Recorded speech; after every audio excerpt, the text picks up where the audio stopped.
ये 12वीं के जो भी छात्र हैं और जो 2024 में बोर्ड का पेपर देना चाहते हैं उनके लिए ये क्वेश्चन यानी ये वीडियो क्लिपिंग ही पूरा बहुत महत्वपूर्ण होने वाला है। इसमें यदि हम पहले क्वेश्चन की बात करते हैं तो पहला क्वेश्चन देख के फैराडे का वैद्युत चुंबकीय प्रेरण नियम यदि आपको तैयार होगा तो वही आप ये कर सकते हो, क्योंकि इसमें पूछा गया कि एक कुंडली से बद्ध चुंबकीय फ्लक्स 0.1 सेकेंड में 1 वेबर से 0.1 वेबर हो जाता है, यानी कहीं ना कहीं चुंबकीय फ्लक्स परिवर्तन है और जहां चुंबकीय फ्लक्स परिवर्तन आता है वहां पे फैराडे का नियम लग जाता है।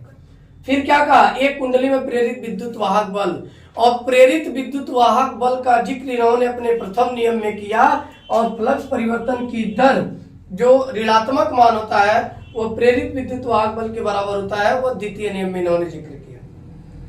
यानी पहला नियम इन्होंने यही कहा कि जब किसी परिपथ से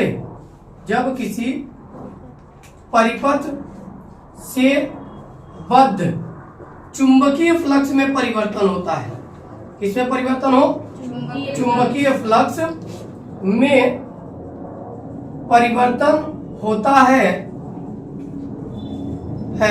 तो प्रेरित विद्युत वाहक बल उत्पन्न होता है। क्या उत्पन्न हो जाता है, प्रेरित विद्युत वाहक बल उत्पन्न हो जाता है। यानी पहला नियम इन्होंने जो बताया वह ये कहा कि यदि कोई हम परिपथ लेते हैं और चुंबकीय फ्लक्स परिपथ से बद्ध है और उस चुंबकीय फ्लक्स में परिवर्तन हो तो चुंबकीय फ्लक्स में परिवर्तन होने के कारण एक घटना घटित होती है, उसमें एक प्रेरित विद्युत वाहक बल स्वतः उत्पन्न हो जाता है। एक बात और याद रखेंगे, परिपथ यदि बद्ध है तो इसमें बहने वाली जो धारा होती है वो प्रेरित धारा होती है और ये तब तक उत्पन्न होगा प्रेरित विद्युत वाहक बल जब तक कि चुंबकीय फ्लक्स परिवर्तन होता रहता है। यानी चुंबकीय फ्लक्स परिवर्तन का होना बंद हुआ, प्रेरित विद्युत वाहक बल का उत्पन्न होना बंद हो जाएगा। ये इनका प्रथम नियम है। क्लियर है यहाँ तक? द्वितीय नियम में इन्होंने कुछ नहीं किया, बस यही कहा कि जो प्रेरित विद्युत वाहक बल उत्पन्न हो रहा है वह चुंबकीय फ्लक्स परिवर्तन के ऋणात्मक मान के क्या है, बराबर है। यानी द्वितीय नियम में इन्होंने कुछ नहीं किया, बस ये कहा, यहाँ पे डबल इन्वर्टेड कामा करके आप लिखेंगे, जब इसकी परिभाषा लिखेंगे आएगा बोर्ड एग्जाम में 100%। 2024 के पेपर में इसको ग्लोरियस क्वेश्चन कर लीजिए, 100% वेरी वेरी इंपॉर्टेंट है। द्वितीय नियम में इन्होंने कुछ नहीं कहा, कहा कि परिपथ में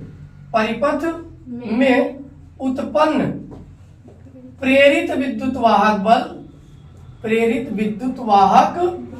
बल चुंबकीय फ्लक्स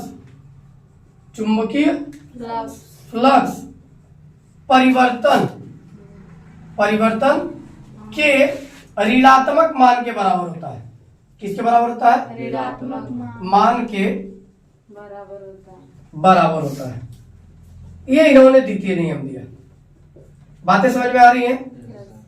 यानी द्वितीय नियम में इन्होंने कुछ नहीं कहा कि भैया जो प्रेरित विद्युत वाहक बल है और इसी प्रेरित विद्युत वाहक बल को हम जो परिवर्तन किया, यानी चुंबकीय फ्लक्स जो परिवर्तन हुआ उसी का ऋणात्मक मान ला तो प्रेरित विद्युत वाहक बल के मान के बराबर होता है। इन्होंने कहा यदि चुंबकीय फ्लक्स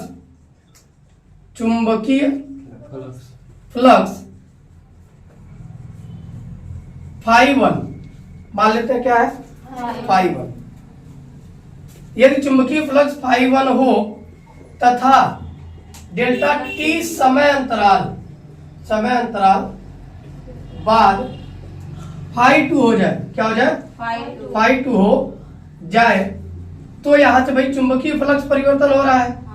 तो इन्होंने लिखा भी ये चुंबकीय फ्लक्स परिवर्तन जो होगा, चुंबकीय फ्लक्स परिवर्तन, और चुंबकीय फ्लक्स परिवर्तन को किससे दिखाएंगे, डेल्टा फाई से, और ये बराबर किसके होगा, φ2 माइनस φ1।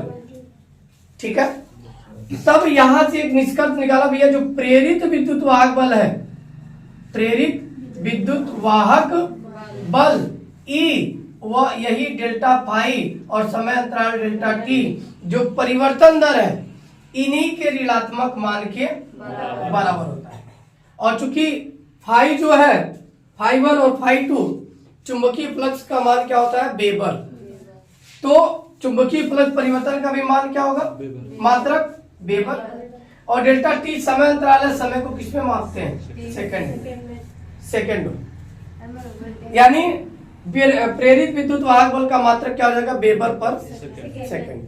अब इस यदि हम द्वितीय नियम को जानते हैं तो इस पर आधारित ये सवाल हम इजीली लगा पाएंगे, क्योंकि इस सवाल में ध्यान से देखो तो दिया क्या था हमारे पास, दिया है कारक कुंडली से बद्ध चुंबकीय फ्लक्स 0.1 सेकंड में, यानी समय अंतराल दिया है 0.1 सेकंड का। कोई डाउट? कहा 1 वेबर है, यानी फाई 1 की वैल्यू कितनी है 1 वेबर। 1 वेबर से कितना हो गया है 0.1 वेबर, यानी फाई 2 की वैल्यू कितनी है 0.1 वेबर। कोई डाउट? और कुंडली में प्रेरित विद्युत वाहक बल ज्ञात करना है, यानी ई का मान हमको क्या करना है ज्ञात करना है। और फैराडे के द्वितीय नियम में हमने पढ़ा है ई डेल्टा फाई और टी में संबंध ई बराबर क्या पढ़ा माइनस डेल्टा फाई बटे डेल्टा टी के। कोई डाउट? डेल्टा फाई को ही क्या लिख सकते हैं phi 2 minus phi 1 by delta T, already बाहर माइनस होता है। अगर माइनस को हम अंदर लेके जाए, अंदर गुणा करना चाहे तो इसी को हम क्या लिख सकते हैं बेटा फाई 1 माइनस हो जाएगा फाई 2, क्योंकि ये माइनस होगा और ये प्लस, तो प्लस वाले को पहले और माइनस वाले को बाद में डेल्टा टी क्या हो जाएगा 1 माइनस 0.1, डेल्टा टी का वैल्यू क्या है 0.1, माइनस करेंगे तो क्या होगा 0.9 बाई 0.1, पॉइंट दोनों जगह सेम है, 1 डिजिट पे है, पॉइंट कैंसिल आउट होगा 9 बाई 1 दैट मीन्स क्या हो जाएगा 9, और मात्रक क्या हो जाएगा वेबर पर सेकेंड, या इसी को वोल्ट भी बोलते हैं। क्या बोलते हैं वोल्ट, वेबर पर सेकेंड, या इसी का एसआई मात्रक भी क्या होता है वोल्ट होता है। कोई डाउट? क्लियर है दोनों प्रश्न? तो फैराडे का वैद्युत चुंबकीय प्रेरण नियम पढ़ लीजिएगा, बेहद महत्वपूर्ण प्रश्न है आपके बोर्ड एग्जाम के लिए। ये पेपर में आपको मिलेगा ये क्वेश्चन, इस पे आधारित सवाल भी आएंगे, सवाल इसी टाइप के आएंगे, डाटा चेंज करेगा, आप सवाल सब सॉल्व कर लोगे। कोई डाउट यहाँ तक? नोट कर लीजिए। अब ये जो प्रेरित विद्युत वाहक बल है E बराबर माइनस डेल्टा फाई बटे चूंकि डेल्टा टी है। अब ये जो माइनस चिन्ह है यानी ऋणात्मक चिन्ह जो आप देख रहे हो, यह ऋणात्मक चिन्ह क्या करता है, जो प्रेरित विद्युत वाहक बल है सदैव चुंबकीय फ्लक्स परिवर्तन की दर का विरोध करता है।